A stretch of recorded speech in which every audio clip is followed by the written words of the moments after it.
চট্টগ্রাম নগরীর জামালখানে রাস্তার দুপাশে ফুটপাতে দেখা গেল ব্যতিক্রমী এক দৃশ্য। টেবিলে টেবিলে সাজানো বই, উল্টে পাল্টে দেখছেন এবং নিচ্ছেন শিশু কিশোর থেকে বিশ্ববিদ্যালয় পড়ুয়া তরুণ তরুণীরা।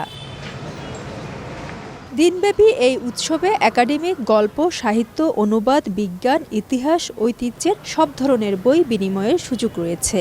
নতুন কিংবা পুরাতন যাই হোক না কেন, একটি বইয়ের বিনিময়ে আরেকটি বই নেওয়া যাচ্ছে। ফলে প্রতিটি স্টলে ছিল উপচে পড়া ভিড়। যারা বই পড়তে পছন্দ করে এই যে বই কেনার থেকেও এক্সচেঞ্জ করে বই নেওয়াটা ভালো। দেখছি কোন বইয়ের সাথে আমি কোন বই এক্সচেঞ্জ করতে পারবো। খুব ভালো লাগছে, বিভিন্ন রকমের বই আছে এখানে। আইসিটি দিয়েছি, তারপর যুক্তিবিদ্যা দিয়েছি, এগুলো নিয়ে গ্রন্থাগারের তত্ত্ববিজ্ঞান পরিচিতি, তারপর বাংলা ফাল্টে এনেছি।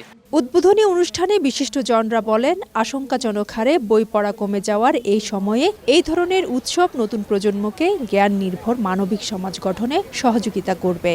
আপনারা সবাই নিজের সন্তানকে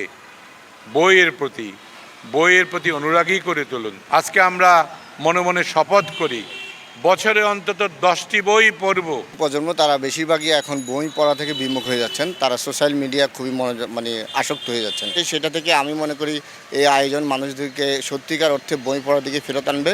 বই বিনিময় ছাড়াও উৎসবে ছিল দেশের ইতিহাস, সংস্কৃতি ও ঐতিহ্য নিয়ে আলোকচিত্র প্রদর্শনী।